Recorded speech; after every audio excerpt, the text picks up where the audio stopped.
Imagine a man that lives in the 1980s. There is no smartphones back then, no social media, just real conversations and real connections. He enters a time machine and he travels until the present day. He sees everyone staring at black boxes in their hand with bright lights flashing in their face. I wonder what he would think they were all doing and all looking at. Like, were they all possessed by something? What is so interesting that everybody is staring down at bright screens? And are they all looking at the same thing? I would probably think that everybody was possessed. Like, fuck it, I thought I was possessed when I was addicted to this thing. What the time traveler would not know was that one guy was standing in the corner and watching pictures of naked women.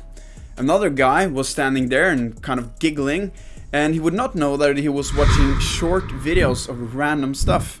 And this man was like many hours in this present day and age that was spending hours and hours on end on apps like TikTok. Let's take a closer look at this guy's mind and what's really happening here.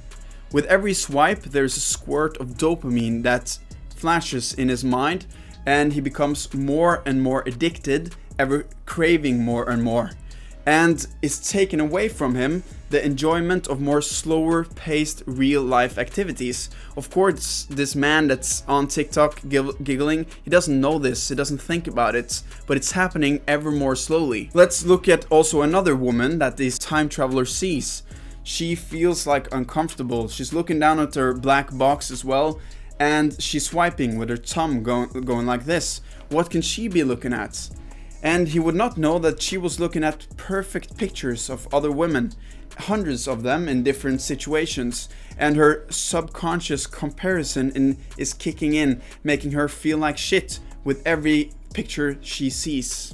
The interesting thing is that in this time, these black boxes was not intentionally created to make all of this misery and all of this addiction. They were made to make life easier, to make us more happy, but then suddenly there were unforeseen consequences, and then different or the opposite happened. The time traveler continues to move around the city, and he sees thousands of these people looking down at the screens in their hands like copies, lost souls that's trying to find themselves in these small devices that he doesn't know what is. The point of the time traveler is to show the stark contrast one would experience from going from a time before the social media and the smartphone and then suddenly coming into this world. But we, as I have a smartphone and you have a smartphone probably, we don't think about that because it happened slowly for us. It wasn't something we woke up with overnight. We had the small phone and it got bigger and more addictive. And nobody knew, nobody could see into the future and see that we would be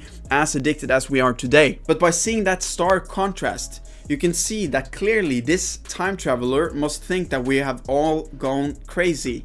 And he will not feel like he was missing out on something. He would feel sorry for us. Like looking more bleak than ever, not talking to each other. What's going on? And ask yourself this: if you were the time traveler, would you run and try to get your hands on this device as fast as you could? Maybe you would, just out of curiosity. But also another side of you would probably think like, I should be a little bit careful about this device. I should manage this wisely. I should check it out, but I would be really careful to not become its slave like everyone he was seeing around him, and rather become its master. And the point here is that technology is not inherently bad. It's just designed for us to become addicted and sucked in. So there's a battle going on, a war. We live in the greatest time of the human race has ever had, and it is up to us to win this battle for ourselves, to every day fight it and become the masters of the technology around us and not become its slaves.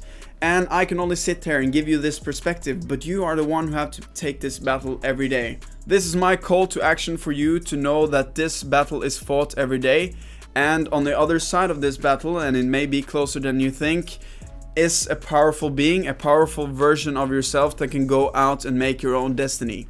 I'm Francis Drake, goodbye.